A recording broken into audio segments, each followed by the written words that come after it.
Hi, evaluation class. My name is Teeters. I do work at Mount Zion High School, so I did my project on our Mount Zion High School's classroom sizes too big.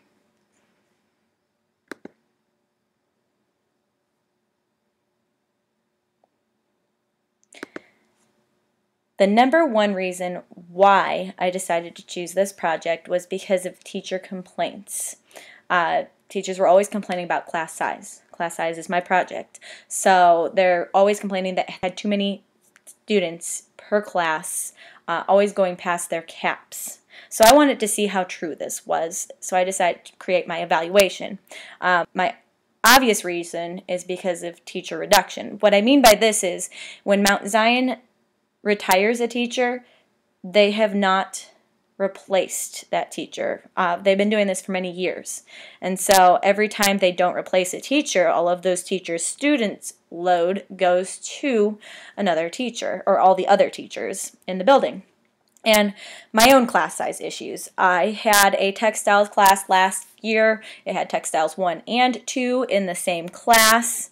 One class had 14 students in it, which is the cap, and the other class had 7 students in it, which gave me 21 students in the class. And for a textiles class, that's way too many because technically I should only have 14 kids in that room.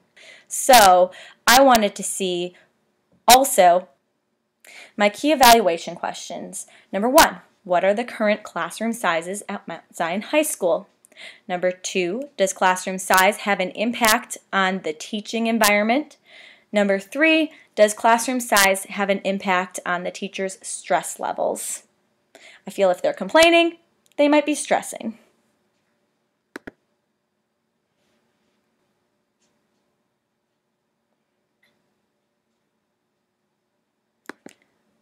Okay, by now you should probably have noticed that my project is all about Mount Zion class sizes, which is abbreviated CS.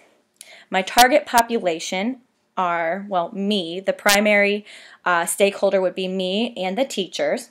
My secondary stakeholder should be the students, the parents, administration, and my tertiary stakeholder would be companies such as the ACT, PSAT, and PARC, because these large class sizes may affect the quality of the education the student could receive, meaning they could possibly get a lower score on one of these important tests.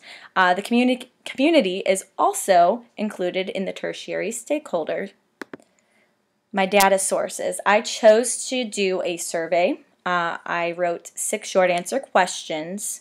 I added a chart which they had to talk about their class sizes and caps in.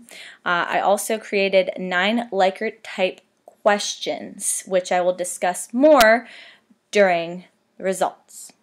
I also chose to do a document. It included information about class sizes from Mount Zion, Richland Community College, which is our community college here in town, and the Tech Academy that is in Decatur that teaches many subjects, but some very specialized subjects such as industrial tech and, let's say, cosmetology. So all of this information was collected from about 329 total classes that students at Mount Zion could receive education from. And I received this information from the high school secretary. This information was about the fall semester from last year, so 2014. My 2 methodologies were, 1, a shortened version of a time series design was used. The data was collected, was retrieved during the duration of one 18-week semester.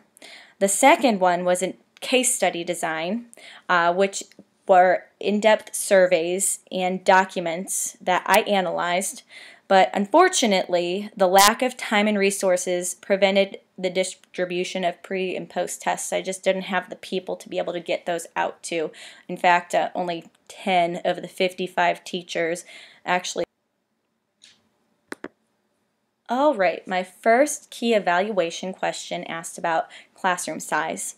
So, to calculate the number of classes meeting and exceeding the classroom cap, of the 57 classes taught by the 10 teachers from my survey, 68.40% of the classes were below the cap. 6.30 were at the cap, and 6% were above the cap. So obviously, the majority of the classes were below the cap. The second key evaluation question asked about the impact classroom size had on the teaching environment. An average was calculated to determine class productivity and education the students received. The teachers used a Likert-type scale to give value to productivity and education, ranging from lowest being 1 to highest being 5. The teachers gave small classes a productivity rating of 4.7, medium classes a 4.1, and large classes a 2.1. So large classes were least productive. The teachers gave small classes an education rating of 4.8, medium classes 4.1, and large classes 2.7. So again, kind of the same rating. Large classes seem to receive less education according to the teachers.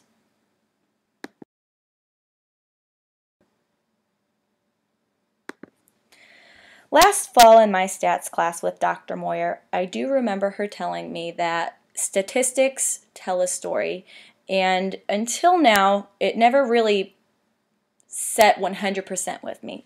I understand it completely now because I am seeing the story unfold before my eyes with this project. I had a few unexpected findings, which I feel create my story. I found that 3/4 of the school of Mount Zion High School are all elective classes, and we have 1/4 of the school being required classes. So of the 242 classes, a majority of them are electives. I found that very interesting. A lot of these complaints from these teachers are coming from teachers who teach required subjects.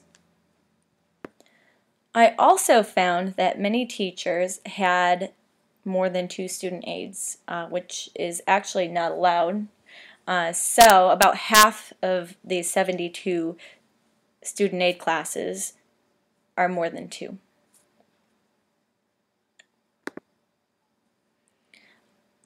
And finally, I found that a lot of our classes, more than I expected, are sent off campus. Of the 329 classes total, 242 of them are on campus, and 87 are off campus. So we're sending a lot of our students off campus because we aren't replacing some of our retired teachers. For example, our ag teacher left, and our industrial tech teacher had to pick up ag and drop industrial tech. So now we have students having to go to the tech academy to receive those classes that they couldn't get at Mount Zion anymore. So it'd be really interesting to see where this kind of information could take me on another evaluation.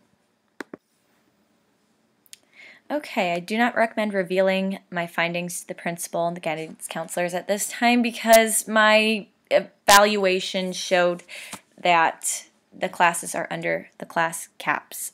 So there's really no reason to give this information to them. I do recommend sharing information about teachers' input about classroom productivity, education, and stress because clearly there is something these teachers are not happy about. So we need to notify the principal about this so that we can create something to help alleviate this situation. I do recommend repeating the evaluation. I noticed that the research showed Mount Zion provides students with more electives than required classes. The small number of required classes may be contributing to the majority of the percentage above class caps. So the results showed that the teachers with multiple student aides might also be leading to exceeding the class cap because I, again, noticed that the data showed each student aide to be in a separate class within the same room. So that means the student aides were not counted into the maximum number of students allotted for that room, could be pushing them past the cap. We don't know because it's not noted that way. It was also noted that Mount Zion outsources a quarter of the classes offered to its students to other schools. So unfortunately, with only 10 participants, it is impossible to guarantee the accuracy of the information provided by the teachers. There are 55 teachers, so I do recommend repeating the evaluation. Another survey would be needed to be administered, examined to the entire faculty. I don't think they like taking surveys over the summer reason, so therefore it's recommended that I revise and repeat the evaluation during the school year.